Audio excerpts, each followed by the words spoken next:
I'm gonna get my I'm gonna get this going here. So let me know if you can see this. Everybody see that? Yep. All right, wonderful. Morning, everybody. My name is Cory Waters. I'm your local residential realtor with Remax. I've been doing this for about 3 years. I'm going to take you through a little bit of my story, who I am, why I do what I do, and have a little bit of fun while doing it, or a lot of fun, according to Gene. So that's good. So I recently made a transition. I hope that everybody kind of knows about that. I went from a brokerage and a team in Oradell to a one that's closer to home. So that's why it has the Hasbrook Heights on there now. My information is a little bit different, so make sure that you have any of my updated information that you may like. So we're going to start with the, we're going to start with the most important part of my why I do what I do. And it's because of my wonderful family. So my son, Trevor, is 14. He is in his freshman year, and it's kind of intimidating because I remembered what I did my freshman year, and it was kind of scary at times. But everything is going well. He's an amazing human. He plays the clarinet. He's been playing the clarinet for about 8 years. He is in the musical. He does band. He does theater. He does the bowling team. He's an amazing kid, and he will help out anybody and everybody.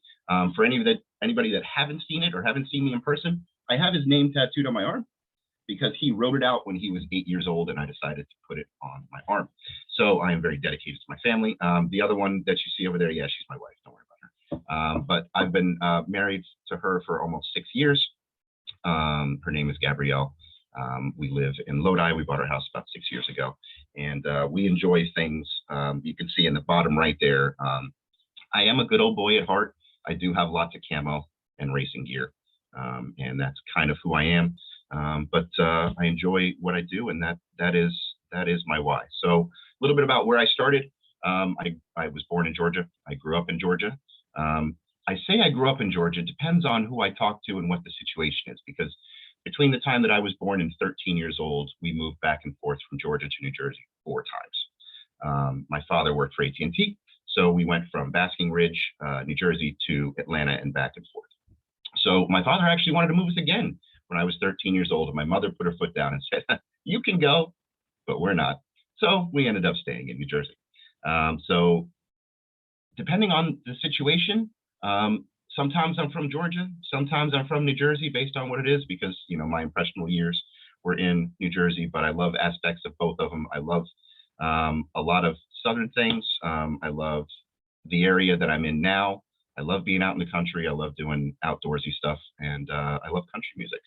So all of that was mostly derived, and a lot of my teams that I like, which I'm going to show you in a second, were derived from when I was up here. But when I grew up in Atlanta, you were a Braves fan. If you liked baseball, there were no other teams than the Braves when you're down there. So that's why I'm a lifelong Braves fan.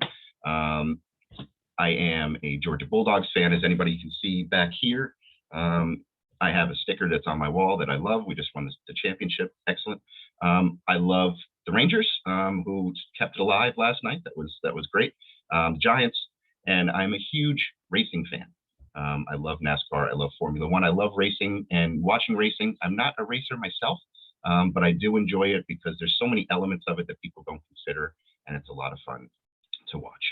So just in case anybody didn't know, my album is dropping soon. Everybody loves to pitch the hat that I put on Zoom, so I figured I'd let you know that my country album is dropping soon. It's going to be a little weird, so just let you know that.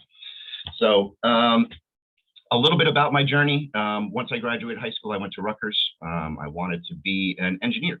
I found out early on that I had a little bit of a sheltered childhood, and I didn't have a lot of real world experience. So once I was kind of launched into Rutgers and like, hey, you can do what you want, make sure that you have your own schedule, you keep yourself accountable. I'm like, yeah, that didn't work out well. So I changed majors a couple times, started working a lot more, started making money, enjoyed making money and working, and then started buying things and spending, and therefore I needed to work more, and that kind of led me down the road of not being in school anymore. So unfortunately, I didn't complete a college level education, but I got enough from it, and I have a lot of real world experience. So I started working construction jobs.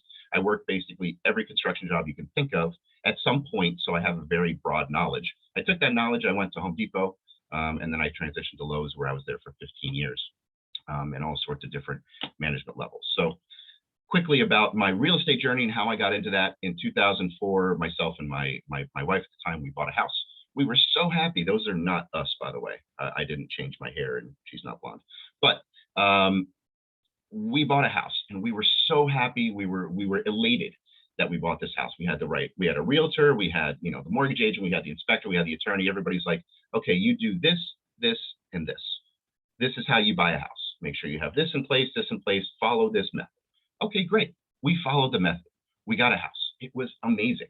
What we didn't know is what we didn't know. We didn't educate ourselves on the process. And unfortunately, the partners that we had chosen to go along with, or that our real estate agent had chosen for us, were not the best to be able to teach us the process about why we were doing. So we got into what was called an interest-only loan at the time.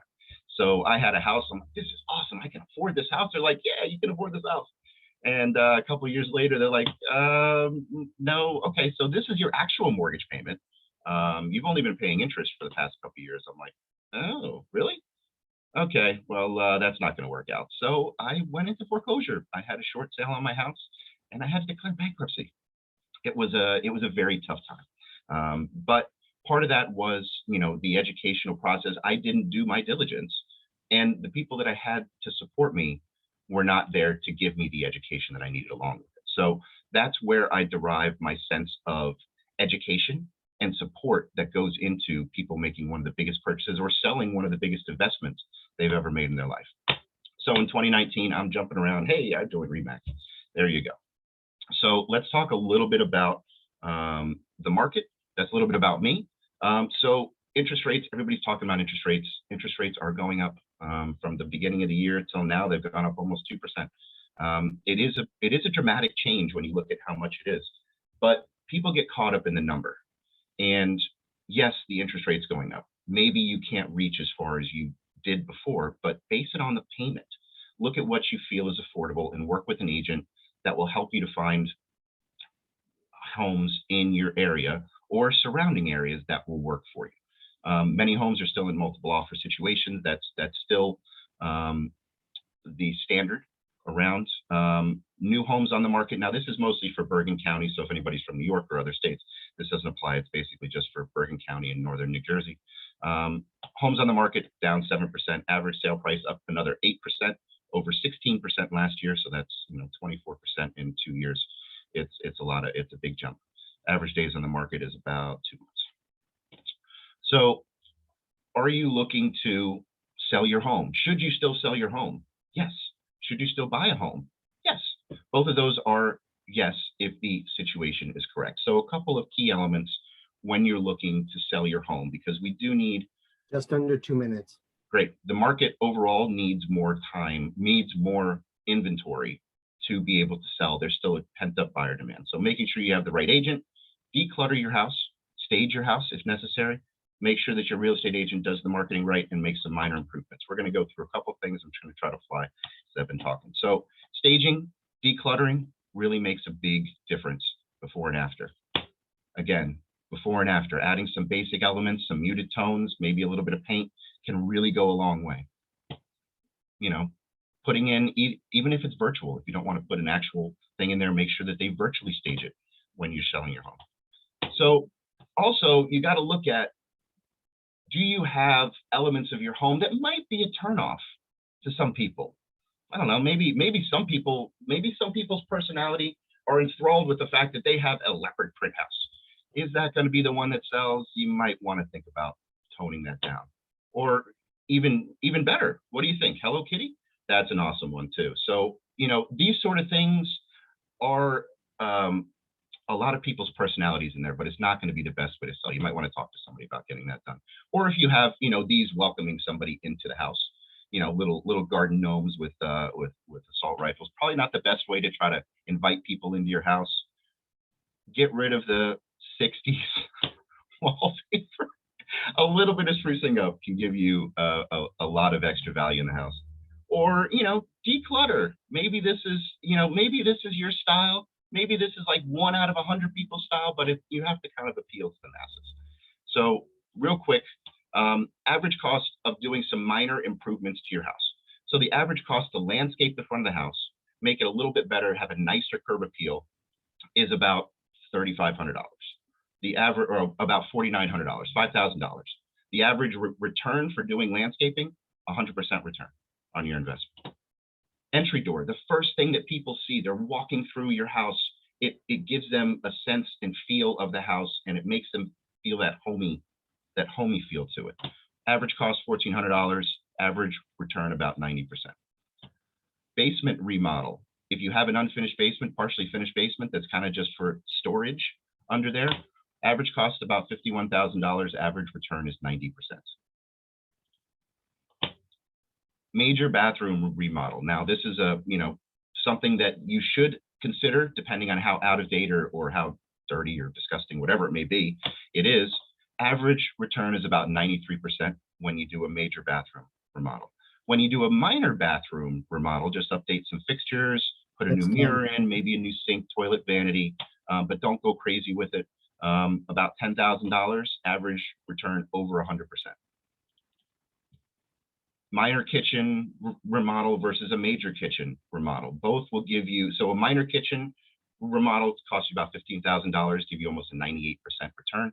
Major kitchen remodel, about $44,000 average cost, and it'll give you about a 91% return. So take these and think about how you can maximize the value.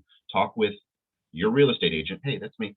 Talk with me about what is going to work best for your house and how we can maximize the return on one of the biggest investments that you have. So how do you do this? Set yourself apart, educate yourself, make sure that the people around you and your support structure are educating you throughout the entire process, and know where the challenges are going to be so you can be proactive.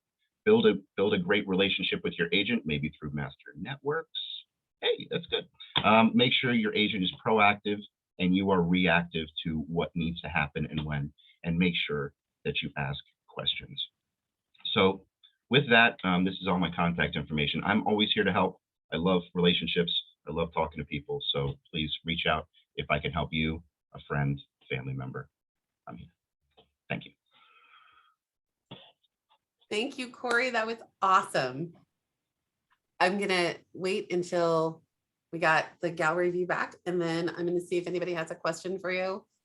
Go ahead and stop sharing the screen. Did I stop? I didn't stop. There we go. There we go. Does anybody have a question for Cory? I do. Go for it, Rob. All right, Cory, who are a couple of your favorite country artists?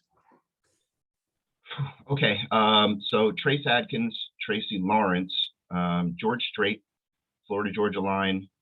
There's a lot more of them, but Brooks and Dunn is actually my #1. Nice. Awesome. Me too. That's what I grew up on. It's my very first country CD. Yeah, Brooks and Dunn. Yep. Lisa, what do you got to say? Sorry, that was a lot of really, really good information. You're not the first person that I've heard a story about where they got bad advice or they had a bad mortgage company and they weren't informed and they ended up having to let go of their home. And that's huge when you're talking to somebody because you've been there, done that. And it shows how passionate you are about the industry and about not having something like that happen to somebody else again. So, but in the whole, that was a lot of really, really good information on what needs to be done. Because you don't just want to list your house and it looks like a pigsty. There's some work you got to do. Yeah, I mean, it is, but yeah, I mean, I took a lot of what I got from my first transaction as a first-time home buyer and took that information and said, look, I'm never going to have that. As long as it's within my power, that will never happen to somebody that's working with me again. Because I felt it. I completely learned that I want military gnomes shooting at my Hello Kitty house. Robert, you have a question? So I just want to make a comment about something you said, Cory. You're not a good old boy. You are the best of what could come of that. So if you have not had a face-to-face with Cory, you're really shortchanging yourself. He is wonderful to meet in person, great to sit down and have lunch with. And I don't like the fact that you use the wallpaper picture from my house in your presentation. It's really inconsiderate without consent. I thought the very cluttered. Thank you, Robert. Like, it looks sort of like something. Oh, like- but it was paired with yellow carpet. Seriously, it was that. Shag. I mean, Shag- that oh, would yeah, be- that yellow- would make yellow a great shag. Hawaiian shirt, but wallpaper, no.